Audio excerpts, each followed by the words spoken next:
বৈদিক অনুসারে আজকে শিব পূজার আরম্ভ। শ্রাবণ সোমবার আজ থেকে শুরু, তবে আমরা বাঙালি মতে পরের সোমবার থেকে শুরু করব শ্রাবণ সোমবার। তো তাও আমি এমনি আজকে পুজো দিলাম শিব ঠাকুরের, যেহেতু আজকে সোমবার। আমি প্রতি সোমবারেই শিব পুজো একটু বিশেষভাবে করার চেষ্টা করি, তো আজকেও তাই করলাম শ্রাবণ সোমবার এর উপলক্ষে। আর আপনাদেরও জানা হয়ে যাবে যে আমি কিভাবে এই পুজোটা করি।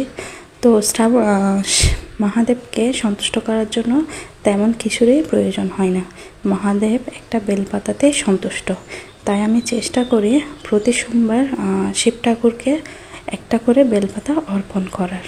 আপনারাও চেষ্টা করবেন শিব ঠাকুরকে বেলপাতা অর্পণ করার। আর তারপরেও যদি না পারেন সমস্যা নেই, খালি জল দিয়ে শিবকে অভিষেক করালেও কিন্তু শিব ঠাকুর সন্তুষ্ট, তবে সেটা মন থেকেই হতে হবে। তো আমি এভাবে প্রতি সোমবার শিব ঠাকুরকে দুধ দিয়ে পঞ্চামৃত দিয়ে স্নান করানোর চেষ্টা করি। আর ঘরের মধ্যে যেটুকু ফল থাকে ওইটুকু ফল দিয়েই শিবকে পূজা দেওয়ার চেষ্টা করি। তো আমার শিব ঠাকুর কিন্তু খুবই জাগ্রত। যখন ভক্তি ভরে যদি কিছু চাওয়া হয় তাহলে সেটা মহাদেব অবশ্যই দেওয়ার চেষ্টা করে।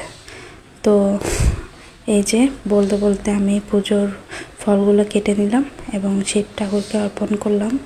আর কেমন যেন আজকে আমার শিব ঠাকুরকে খুবই সুন্দর লাগছে। তো সবাই ভালো থাকবেন। হর হর মহাদেব।